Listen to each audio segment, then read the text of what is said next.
السلام علیکم ورحمۃ اللہ وبرکاتہ۔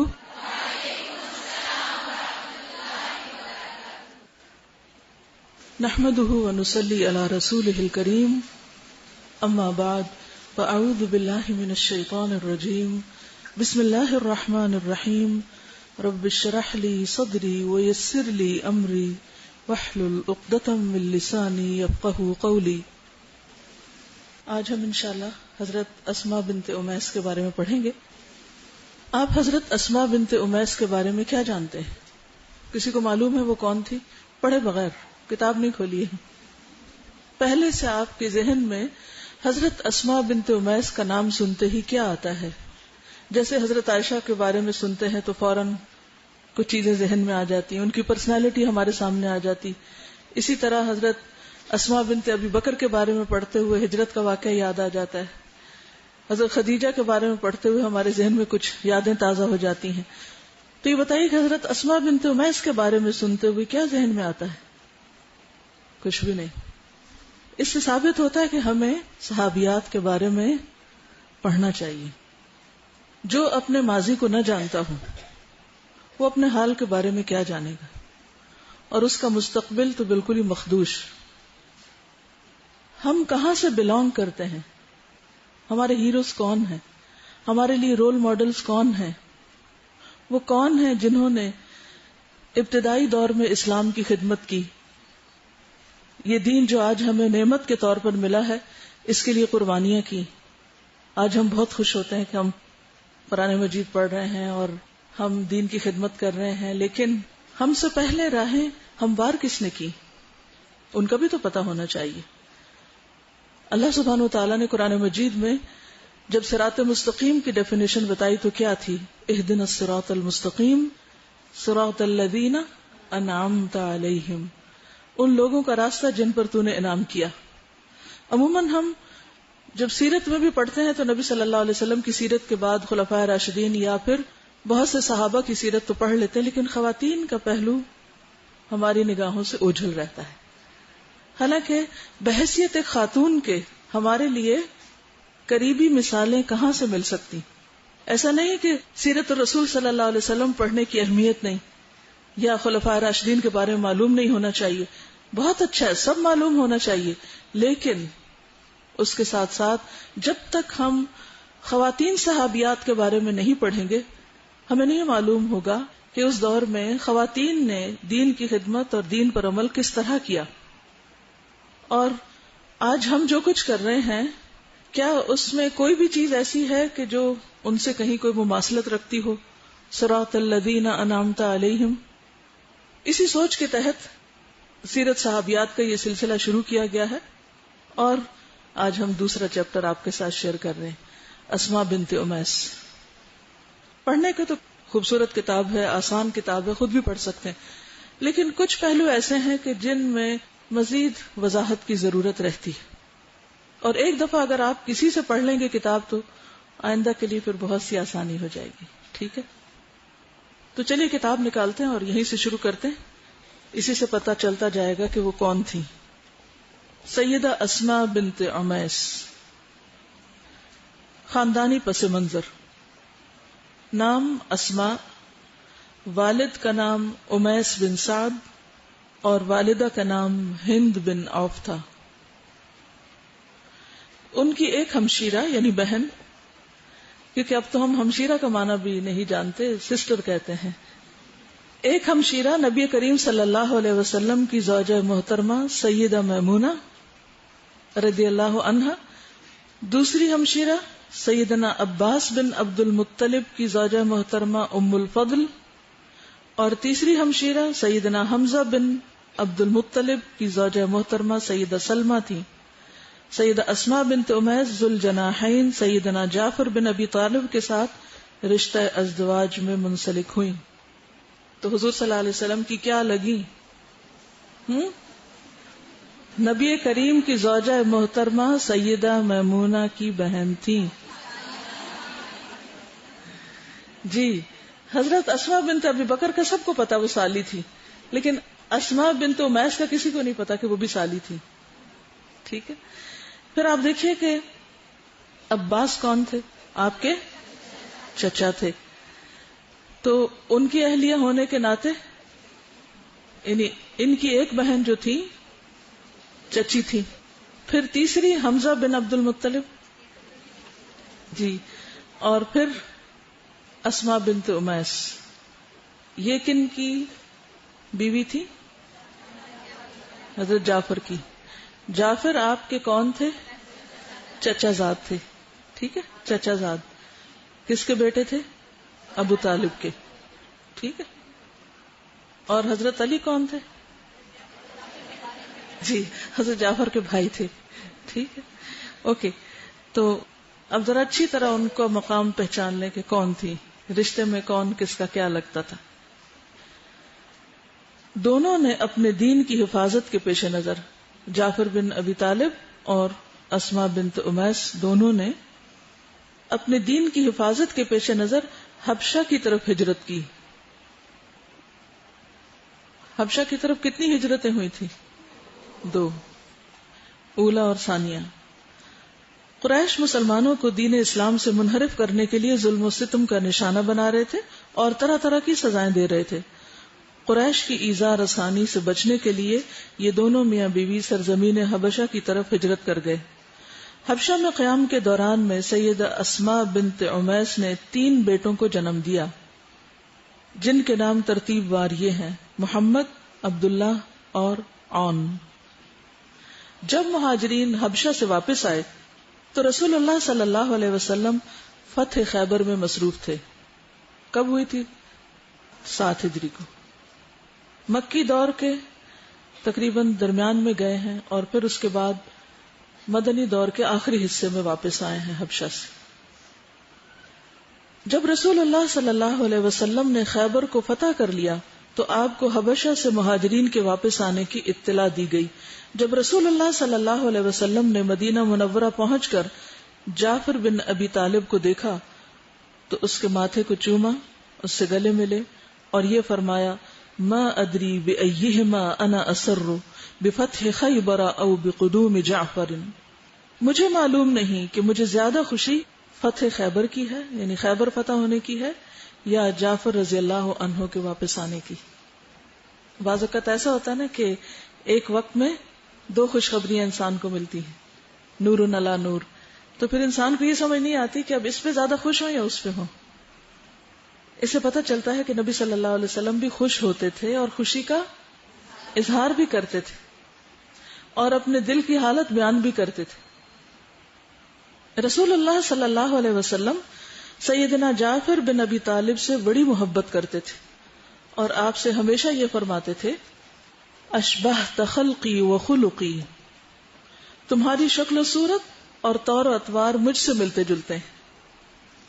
ٹھیک ہے نا، کزن تھے تو عموماً چچا کے بیٹوں کے ساتھ شباہت ہوتی ہے بچوں کی. مومن بہنیں، رسول اللہ صلی اللہ علیہ وسلم نے سیدہ اسماء بنت امیس اور ان کی بہنوں کو الاخوات المؤمنات کہہ کر ان کے مومن ہونے کی گواہی دی. کیا کسی عقل مند کے لیے اس کی زندگی میں ایمان کے تحفہ سے بڑھ کر کوئی اور اعزاز ہو سکتا ہے؟ اس سے بڑی کوئی نعمت ہو سکتی ہے؟ ہمیں تو چونکہ پیدائشی ایمان مل گیا ہے، مسلمان ہیں ہم، اس لیے کبھی اس کی قدر بھی نہیں کی اور اس پر شکر ادا کرنا تو دور کی بات کہ اللہ نے ہم کو مسلمان پیدا کیا. لیکن جن لوگوں کو دھکے کھا کر ایمان ملتا ہے اور ڈھونڈ کر تلاش کر کے، ان کی کیفیت پھر دیکھنے والی ہوتی. سیدنا عبداللہ بن عباس رضی اللہ عنہ کا بیان ہے کہ رسول اللہ صلی اللہ علیہ وسلم نے ارشاد فرمایا: ان الاخوات المؤمنات، بے شک یہ بہنیں مومن ہیں. اور ایک روایت میں ہے: الاخوات مؤمنات میمونۃ زوج النبی صلی اللہ علیہ وسلم وام الفضل بنت الحارث وسلمى امرأة حمزة واسماء بنت امیس. 4 مومن بہنیں، میمونہ اور ام الفضل بنت حارث، حمزہ کی بیوی، سلمہ اور اسماء بنت امیس. ام الفضل وہی ہے نا جنہوں نے حج کے موقع پر نبی صلی اللہ علیہ وسلم کو دودھ پیش کیا تھا تاکہ یہ جان لیں کہ آج آپ روزے سے ہیں یا نہیں. میدان دعوت و جہاد میں کردار.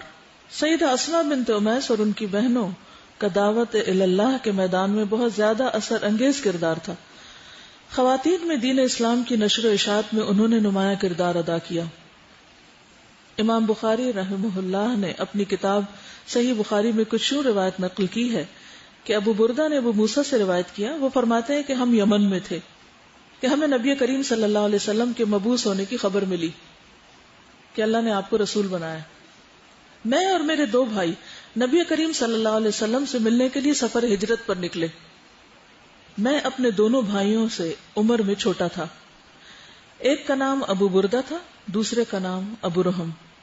ہمارے ساتھ ہماری قوم کے 52 یا 53 اور اشخاص بھی تھے, 52 یا 53 لوگ اور بھی کشتی میں سوار تھے. سمندر کی لہروں نے ہمیں حبشہ کے ساحل پہ پہنچا دیا, یعنی جدہ آنے کی بجائے دوسری طرف پہنچ گئے. اگر آپ عرب کا نقشہ دیکھیں تو جزیرت العرب میں یمن نیچے آتا ہے, یعنی یمن اور اس کے سامنے افریقہ آمنے سامنے, یعنی حبشہ دوسری طرف ہے. تو یہ لوگ یمن سے جب نکلے کشتی پر تو ان کا ارادہ تھا سمندری سفر کا, کہ کنارے کنارے وہ وہاں, یعنی اب تو جدہ بندرگاہ ہے, اس زمانے میں جو بھی بندرگاہ تھی وہاں تک پہنچیں گے اور پھر وہاں سے مکہ کی طرف چلے جائیں گے.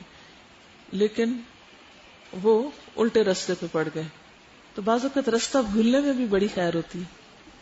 بہرحال ہم وہاں جعفر بن ابی طالب سے ملے, پھر ہم سب اکٹھے مدینہ منورہ کی طرف محو سفر ہوئے, اور وہاں نبی کریم صلی اللہ علیہ وسلم کے ساتھ ہماری ملاقات ہوئی.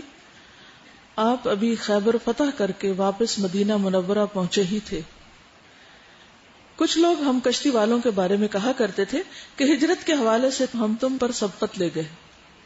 سیدہ اسماء بنت امیس نبی کریم صلی اللہ علیہ وسلم کی بیوی سیدہ حفصہ سے ملاقات کرنے ان کے پاس گئی. یہ ان لوگوں میں شامل تھی جنہوں نے حبشہ کی طرف ہجرت کی. سیدنا عمر بن خطاب سیدہ حفصہ سے ملنے کے لیے ان کے پاس تشریف لائے تو وہاں سیدہ اسماء بنت امیس بیٹھی ہوئی تھی. سیدنا عمر نے پوچھا یہ کون ہے؟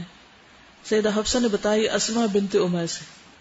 سیدنا عمر نے فرمایا وہی اسماء جو حبشہ میں رہی ہیں, حبشیہ, اور سمندر کے راستے یہاں پہنچی ہیں, بحریہ. سیدہ اسماء بولی ہاں ہاں وہی. سیدنا عمر نے فرمایا ہم ہجرت کے حوالے سے تم پر سبقت لے گئے ہیں, یعنی ہم نے تم سے پہلے ہجرت کر لی. ہم تمہاری نسبت رسول اللہ صلی اللہ علیہ وسلم پر زیادہ حق رکھتے ہیں. یہ سن کر سیدہ اسماء ناراض ہوئی, کہنے لگی واللہ ایسا نہیں ہو سکتا. تم رسول اللہ صلی اللہ علیہ وسلم کے ساتھ رہے, وہ تمہارے بھوکوں کو کھانا کھلاتے رہے, تمہارے جاہلوں کو واعظ نصیحت کرتے رہے, جبکہ ہم دور دراز پردیس میں اللہ اور اس کے رسول کی رضا کی خاطر جدائی کے دن کاٹتے رہے.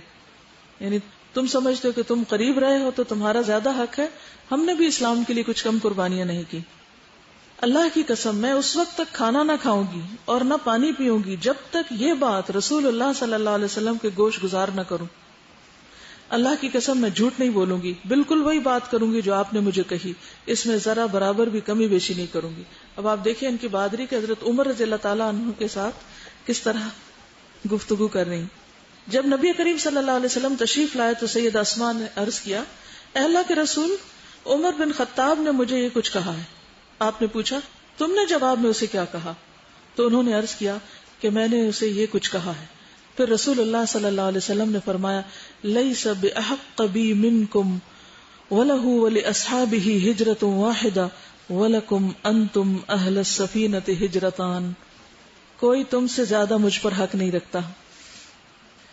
عمر اور اس کے ساتھیوں نے ایک ہجرت کی جبکہ تم کشتی والوں نے 2 ہجرتیں کرنے کی سعادت حاصل کی.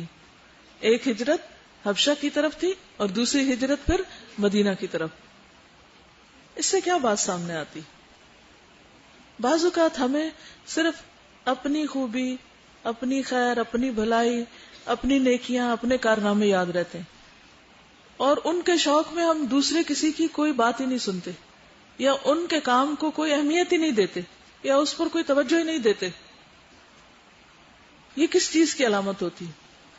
تنگ نظری کی, ٹنل ویژن, خود غرضی.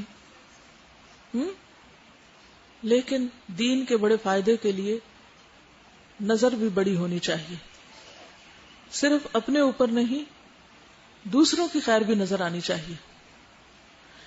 اب یہاں بظاہر ایسے لگتا ہے کہ جیسے وہ دونوں آپس میں مقابلہ کر رہے ہیں اور ایک دوسرے کے ساتھ شاید ناراض ہو رہے ہیں، یا کوئی منفی معنی نہیں ہے.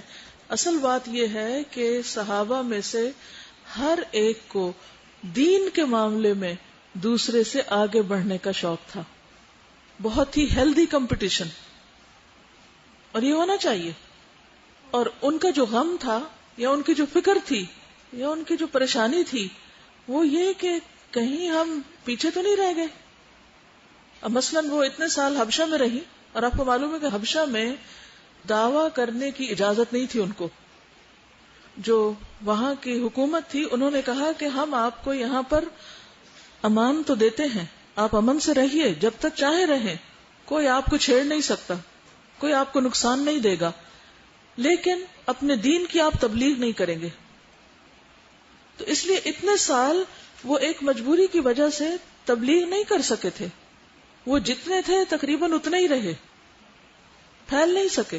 اور اس میں بھی اللہ کی حکمت ہوگی، کیونکہ اگر وہ لوگ تبلیغ کرتے تو ہو سکتا ہے کہ سارا حبشہ مسلمان ہو چکا ہوتا اور نبی صلی اللہ علیہ وسلم مدینہ جانے کے بجائے حبشہ کی طرف ہجرت کر جاتے، کیونکہ ایک میدان ہموار ہو چکا ہوتا. یہ اللہ تعالیٰ کی بہت بڑی حکمت ہوتی. لیکن عام اپنی زندگی میں ہم ان چیزوں کو نہیں سمجھتے اور اللہ تعالیٰ کے فیصلوں کو قبول نہیں کرتے، اور ہم کہتے ہیں کہ ہم کیوں اس پوزیشن میں ہیں، ہم کیوں اس کنڈیشن میں ہیں، مزریبل ہو جاتے ہیں. بعض اوقات ہم نے دین کی خدمت کا بھی جو ایک مخصوص نقشہ یا حلیہ بنا رکھا ہے، جب اس خاص فریم ورک میں ہم کام نہیں کر پاتے تو پھر ہم سمجھتے ہم نے کچھ کیا ہی نہیں. ہے نا ایسی بات؟ ہم شاید پیچھے ہی رہ گئے. اگر آپ کے اندر یہ تڑپ ہو تو آپ میری بات سمجھ سکتے ہیں، اور اگر نہ ہو تو میری بات بھی سمجھ نہیں آئے گی میں کیا رہی ہوں.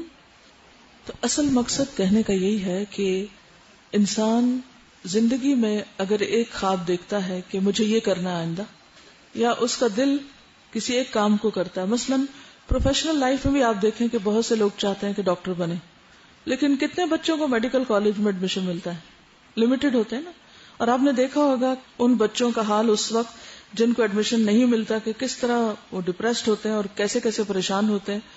اور پھر بعض لوگ ڈاکٹر بھی بن جاتے ہیں، ان کی یہاں تک تمنا پوری ہو جاتی. لیکن لڑکیوں کی کئی دفعہ شادی ہوتی ہے اور بعد میں ان کو پریکٹس کی اجازت نہیں ملتی، تو وہ سارے خواب ادھورے رہ جاتے ہیں. اب ایسا نہیں کہ اگر کوئی شخص وہ نہیں کر سکا جو وہ سوچے ہوئے تھا یا جس کے لیے وہ تڑپ رہا تھا، اور اللہ تعالیٰ نے زندگی میں اس کا رخ کسی اور طرف موڑ دیا، تو ایسا نہیں کہ امکانات ختم ہو گئے، ایسا نہیں کہ درجات بڑھنے سے رک گئے. جب تک اللہ نے آپ کو زندگی دی ہے، جب تک آپ کے پاس عقل اور سمجھ ہے، جب تک اللہ کی کتاب آپ کے ہاتھ میں ہے، آپ کی ساتھی ہے، تو آپ کے لیے کوئی مشکل نہیں. جہاں ایک دروازہ بند ہوتا ہے وہاں کئی اور کھلتے ہیں اور آپ اس سے فائدہ اٹھا سکتے ہیں. آپ یقین کیجئے کہ اگر واقعی سچے معنوں میں آپ کے اندر انسانیت کا درد اور آپ کے اندر ان کی بھلائی کا جذبہ ہے، تو گھر سے آپ اگر پہلا قدم باہر نکالیں گے نا اپنی گلی کے اندر، تو وہاں بھی آپ کو بہت سے کام مل جائیں گے. آپ تھوڑا سا ہی آگے جائیں گے، دائیں بائیں دیکھیں گے، بہت سے لوگ اس چیز کے متلاشی ہوں گے، یا اس چیز کے اگر وہ خود متلاشی نہیں تو ضرورت مند ضرور ہوں گے جو اللہ نے آپ کو دی ہوئی ہے اور جو ان تک بھی پہنچنی چاہیے. لیکن آپ تو صرف یہ رونا رو رہے ہیں کہ وہ میری سہیلیاں چھوٹ گئیں اور الہدا چھوٹ گیا اور میں تو اب کسی کام کی نہیں رہی. اور پھر اپنے لیے سارے بہانے عذر کر کے اور پھر ہم اسی دنیا میں واپس کھو جاتے ہیں جس سے ہم نکلے ہوتے ہیں. اور قرآن پڑھتے ہوئے جو عہد باندھتے ہیں اللہ کے ساتھ، بندوں کے ساتھ، وہ سب بھی بھلا دیتے ہیں. ایسے تو کام نہیں چلتا. اب یہاں ہم دیکھتے ہیں کہ حضرت اسماء اور ان کے جتنے بھی اور ساتھی تھے جو حبشہ میں رہے، وہ اس وقت وہ سب کچھ نہیں کر سکے جو وہ کرنا چاہتے تھے. لیکن اس کا یہ مطلب نہیں کہ انہوں نے اپنی عبادات میں کمی کی یا اپنے طور پر جو اپنی اولاد کی تربیت یا اور جو بھی کام اللہ نے ان کو دیے اس میں کوئی کمی کی، یا دین میں پیچھے رہ گئے کہ اب ہم حبشہ اتنی دور چلے آئے ہیں اور اب تو حضور صلی اللہ علیہ وسلم ہمارے ساتھ نہیں اور ہمیں وہ ماحول نہیں ملا اور اب ہمارا ایمان ڈاؤن جا رہا ہے اور اپنے آپ کو بس رو دھو کے تسلی دے دی. ایسا کچھ بھی نہیں ہے. آپ دیکھیے کہ جب واپس آتی ہے اور حضرت عمر سے بات ہوتی ہے اور حضرت عمر کہتے ہیں ہاں تم وہی لوگ, کیونکہ عام طور پہ امپریشن لوگوں کا بھی یہی ہو جاتا ہے نا کہ جو قریب کے لوگ ہیں, جو روز ملاقات کر رہے ہیں یا جو بڑی بڑی قربانیاں کر رہے ہیں, obviously جو چیز نظر آتی ہے انسان اسی کو امپورٹنس دیتا ہے. تو انہوں نے اس بنا پہ کہا کہ ہم زیادہ حقدار ہیں. تو حضرت اسماء کو یہ بات بہت چبھی کہ اچھا اس کا مطلب ہم پیچھے رہ گئے, ہمارا کیا ہوا؟ تو اس پر نبی صلی اللہ علیہ وسلم کی یہی کامیابی, اور کوئی بھی کامیاب لیڈر اسی طرح کی سوچ رکھتا ہے اور وہ دلداری کرنا جانتا ہے کہ کس طرح ساتھیوں کا ہر دم حوصلہ بڑھایا جائے. تو انہوں نے ان کی 2 ہجرتوں کو, یعنی بعض اوقات کوئی ایک کام ایسا ہوتا ہے جو بظاہر دیکھنے میں معمولی ہوتا ہے لیکن اللہ کے یہاں بہت عظیم ہوتا ہے. جیسے ایک حدیث میں آتا ہے نا کہ بعض اوقات اللہ تعالیٰ بندے کے لیے ایک بڑا مقام لکھ لیتے ہیں کہ اس بندے کا اتنا درجہ ہوگا, مگر اس بندے کے اعمال ایسے نہیں ہوتے کہ وہ ان اعمال کی وجہ سے اس درجے تک پہنچ سکے. تو اللہ تعالیٰ اس کو کسی آزمائش میں ڈال دیتے ہیں, اس پر کوئی امتحان بھیج دیتے ہیں, اس طرح اس کا ٹیسٹ ہوتا ہے. اس امتحان کی وجہ سے اس پر جو وہ صبر کرتا ہے, اس پر جو وہ اللہ تعالیٰ سے راضی رہتا ہے, تو وہ جو درجے عمل کی وجہ سے نہیں بڑھ رہے تھے وہ فوراً گراف اوپر چلا جاتا ہے اور اس بڑے مقام کو انسان پہنچ جاتا ہے. اب بظاہر ہماری آنکھیں کیا دیکھ رہی ہیں؟ ہم دیکھ رہے ہیں کہ اس شخص کی تو فلاں اور فلاں کارنامے بھی نہیں, اس کے پاس یہ ڈگری نہیں, یہ سرٹیفکیٹ نہیں, اس نے یہ بڑے بڑے کام نہیں کیے, یہ شخص یہ تو کچھ بھی نہیں. اور بعض اوقات ہم ذرا سے بھی آگے پیچھے ساتھی ہوتے ہیں تو ان کے بارے میں بدگمانی کا شکار ہو جاتے ہیں کہ اچھا یہ تو بیکار لوگ ہیں, کچھ نہیں کر رہے, یا یہ نہیں کر رہے, یا مخصوص یہ کام نہیں کر رہے تو گویا کچھ بھی نہیں کر رہے. اس سوچ کو بدلنے کی ضرورت ہے. اللہ تعالیٰ نے ہر بندے کو مخصوص صلاحیت دی ہے. کبھی اس پر ایک دور گزرتا ہے, کبھی دوسرا گزرتا ہے, کبھی تیسرا. زندگی اگر سٹل ہو جائے, ایک ہی روٹین میں ہم لگے رہیں تو شاید ہم بہت کچھ نہ سیکھ سکیں اور ہماری حقیقی ترقی نہ ہو. تو ایک چیز ہمیشہ یاد رکھیے کہ اللہ تعالیٰ جن بھی حالات میں رکھے ان پر راضی رہیں, ان حالات کے اندر اسٹرگل کریں, اس میں پائے جانے والے امکانات کو تلاش کریں اور اپنی صلاحیتوں سے بھرپور فائدہ اٹھائیں.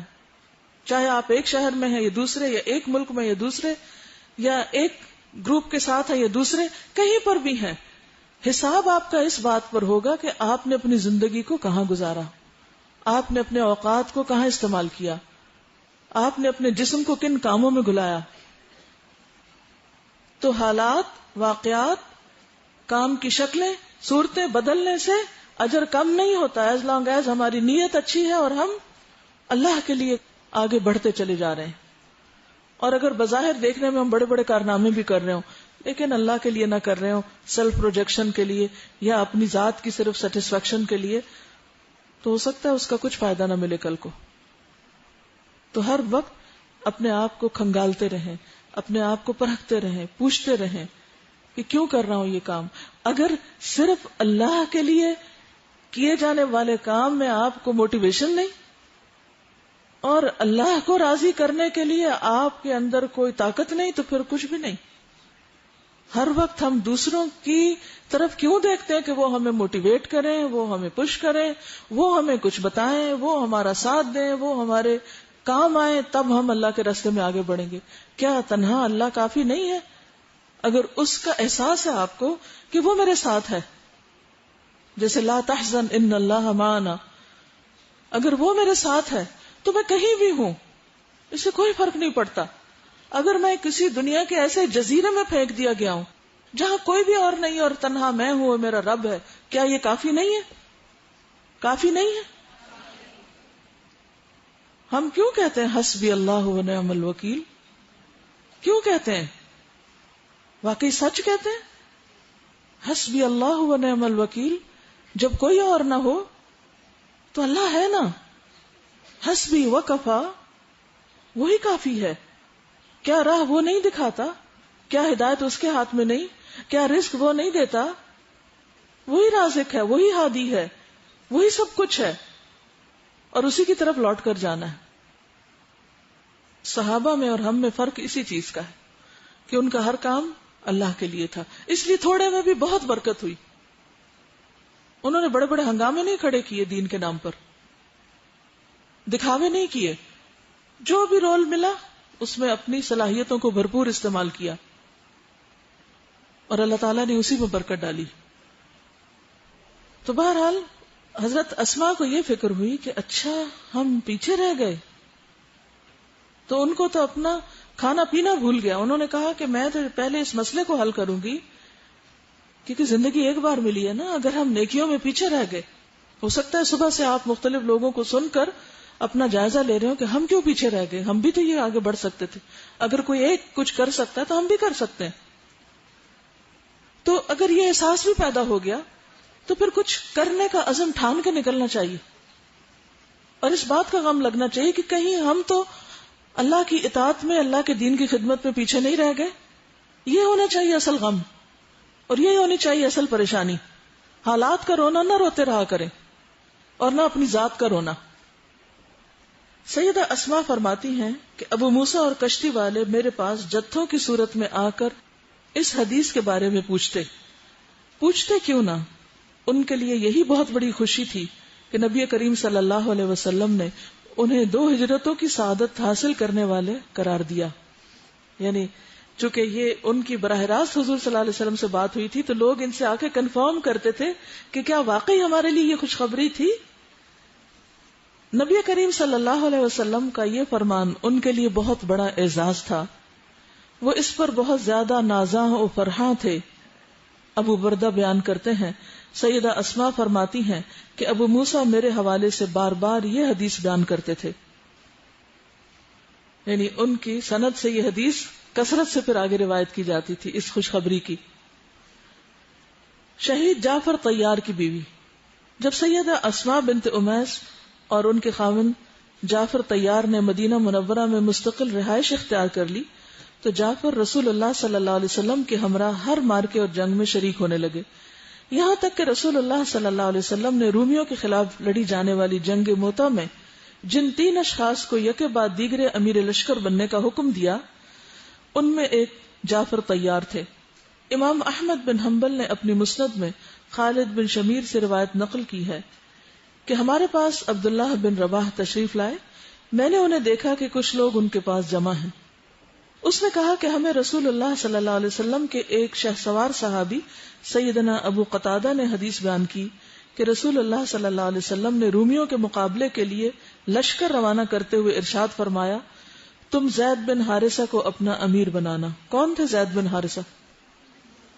آپ کے منہ بولے بیٹے جن کو آپ نے آزاد کیا تھا. اگر زید شہید ہو جائے تو جعفر کو اپنا امیر بنانا، اور اگر وہ شہید ہو جائے تو عبداللہ بن رواحہ انصاری کو اپنا امیر بنا لینا. سیدنا جعفر طیار نے کہا، اے اللہ کے رسول، میرے ماں باپ آپ پر قربان ہوں، میں کوئی تھکا ماندہ تو نہ تھا کہ آپ نے زید بن حارثہ کو میرا امیر مقرر کر دیا. رسول اللہ صلی اللہ علیہ وسلم نے فرمایا، آپ چلیں، آپ کو یہ معلوم نہیں کہ کون بہتر ہے. یعنی بعض اوقات امیر کا ایک فیصلہ ہوتا ہے جس پر جو مامور ہیں، جن کو کام دیا گیا ہے، ان کو اس کی حکمت سمجھ نہیں آتی، اور بسا اوقات اتنا وقت نہیں ہوتا کہ ہر شخص کو پوری ایکسپلینیشن دی جائے کہ کوئی فیصلہ کس بنا پر کیا گیا ہے، کس کو کون سی ڈیوٹی اس سے لے کر دوسری دی گئی ہے، یا کس جگہ پر کس کو مامور اور کس کو امیر بنایا گیا ہے. یہ چیزیں زندگی میں بہت مشکلات پیدا کرتی. بہرحال انہوں نے آگے سے کوئی آرگیومنٹ نہیں کی اور چل دیے. لشکر اسلام روانہ ہو گیا، اور چند دنوں کے بعد رسول اللہ صلی اللہ علیہ وسلم منبر پر جلوہ افروز ہوئے اور حکم دیا الصلاۃ جامعہ، یعنی نمازوں کے علاوہ جب لوگوں کو مسجد میں جمع کیا جاتا تو یہ الفاظ بولے جاتے. آپ لوگ اگر حج عمرے پر کبھی گئے ہوں اور مسجد الحرام میں اگر صلاۃ الاستسقاء یا کسی اور غرض کے لیے لوگوں کو اکٹھا کیا گیا تو یہ الفاظ آپ نے سنے ہوں گے، الصلاۃ جامعہ.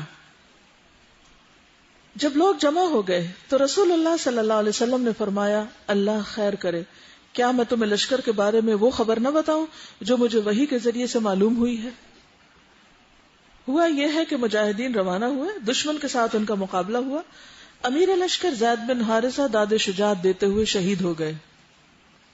اس کے حق میں مغفرت کی دعا کرو. تو لوگوں نے مغفرت کی دعا کی. اس کے بعد لشکر اسلام کا جھنڈا جعفر بن ابی طالب نے تھام لیا. وہ بھی دشمن کا مقابلہ کرتے ہوئے جام شہادت نوش کر گئے ہیں. اس کے حق میں بھی مغفرت کی دعا کرو. تو لوگوں نے مغفرت کی دعا کی. اس کے بعد لشکر اسلام کا جھنڈا عبداللہ بن رواحہ نے تھام لیا. اس نے دشمن کا ڈٹ کر مقابلہ کیا، لیکن وہ بھی داد شجاعت دیتے ہوئے شہید ہو گئے. اس کے حق میں بھی مغفرت کی دعا کرو. لوگوں نے اس کے حق میں بھی مغفرت کی دعا کی. پھر رسول اللہ صلی اللہ علیہ وسلم نے فرمایا، اس کے بعد لشکر اسلام کا جھنڈا خالد بن ولید نے تھام لیا. وہ امیر لشکر بن گیا. رسول اللہ صلی اللہ علیہ وسلم نے اپنے دست مبارک کی 2 انگلیاں آسمان کی طرف اٹھائیں، یعنی 2 انگلیاں اوپر کو اٹھائیں، اور یہ ارشاد فرمایا، اللہم ہوا سیف من سیوف اللہ، الہی وہ اللہ کی تلواروں میں سے ایک تلوار ہے. کون؟ خالد بن ولید. فانتصر بہ، تو اس کے ذریعے مدد فرما. اس دن سے سیدنا خالد بن ولید کا نام سیف اللہ مشہور ہوا. پھر نبی کریم صلی اللہ علیہ وسلم نے فرمایا، انفروا فامدوا اخوانکم ولا يتخلفن احد، چلو اور اپنے بھائیوں کی مدد کرو اور کوئی پیچھے نہ رہے. لوگ سخت گرمی میں پیدل اور سوار ہو کر چل پڑے. اسماء رضی اللہ تعالی عنہا کو سیدنا جعفر کی شہادت کا علم کیسے ہوا؟ حضرت اسماء خود شہادت کی داستان کچھ اس طرح بیان کرتی ہیں کہ جب جعفر اور اس کے ساتھی شہید ہو گئے تو رسول اللہ صلی اللہ علیہ وسلم میرے ہاں تشریف لائے. میں 40 عدد چمڑے کی کھالوں کو رنگ دے چکی تھی، آٹا گوندھ لیا تھا اور اپنے بچوں کو نہلا دہلا کر ان کے سروں پر تیل لگا چکی تھی اور انہیں صاف ستھرے کپڑے پہنا دیے تھے. رسول اللہ صلی اللہ علیہ وسلم نے فرمایا، جعفر کے بچوں کو میرے پاس لاؤ. میں نے تمام بچوں کو آپ کی خدمت میں پیش کر دیا. آپ ان سے پیار کرنے لگے. میں نے دیکھا کہ آپ کی آنکھوں سے آنسو جاری ہیں. میں گھبرا گئی. میں نے عرض کیا، اللہ کے رسول صلی اللہ علیہ وسلم، میرے ماں باپ آپ پر قربان ہوں، خیر تو ہے؟ کیا آپ کو جعفر اور اس کے ساتھیوں کے بارے میں کوئی خبر پہنچی ہے؟ فرمایا، ہاں، وہ آج سب شہید ہو گئے ہیں. سیدہ اسماء فرماتی ہیں، یہ بات سنتے ہی میرے اوسان خطا ہو گئے. میں آہوزاری کرتے ہوئے وہاں سے اٹھ کھڑی ہوئی. میری آہو بکا کو سن کر عورتیں میرے گھر میں اکٹھی ہونے لگی. رسول اللہ صلی اللہ علیہ وسلم اپنے گھر گئے اور اہل خانہ کو یہ ارشاد فرمایا، الا تغفلوا آل جعفر من ان تصنعوا لهم طعاما فانهم قد شغلوا بامر صاحبهم. آج جعفر کے گھر والوں کو فراموش نہ کرنا، ان کے لیے کھانا تیار کرو، وہ اپنے سربراہ کے غم میں مبتلا ہیں. اسی حدیث سے وہ دلیل لی جاتی ہے کہ میت کے گھر والے خود کھانا نہ پکائیں بلکہ عزیز رشتہ دار اس کی طرف بھیجیں. لیکن اب کیا ہوتا ہے، بعض اوقات دوسرے لوگ بھیجتے ہیں اور بعض اوقات ان کو خود دعوتوں کا انتظام کرنا پڑتا ہے، جو کہ الگ سے ایک رسم بن چکی. خواتین سیدہ اسماء کے پاس جمع ہوئی، انہیں تسلی دینے لگی تاکہ اس کا غم غلط ہو خاوند کی شہادت کی بنا پر جو اس کو لاحق ہوا ہے. رسول اللہ صلی اللہ علیہ وسلم نے فرمایا، یا اسماء لا تقولی حجرا ولا تضربی صدرا، اے اسماء کوئی نازیبا بات نہ کہنا اور سینہ کو بھی نہ کرنا، یعنی ماتم نہیں کرنا. رسول اللہ صلی اللہ علیہ وسلم اپنی بیٹی سیدہ فاطمہ الزہرا کے پاس آئے تو وہ جعفر کی وفات کے غم میں رو رہی تھی. رسول اللہ صلی اللہ علیہ وسلم نے فرمایا، الا مثل جعفر فلتبکی الباکیہ، جعفر جیسے پر رونے والی کو رونا چاہیے. یعنی یہ آنسو جو ہیں وہ منع نہیں ہے، یعنی کسی بھی میت کے غم میں رویا جا سکتا ہے، لیکن چیخنا چلانا اور آواز کے ساتھ رونا ممنوع ہے. پھر رسول اللہ صلی اللہ علیہ وسلم نے فرمایا، اصنعوا لآل جعفر طعاما فإنهم قد أتاهم أمر شغلهم، آل جعفر کے لیے کھانا تیار کرو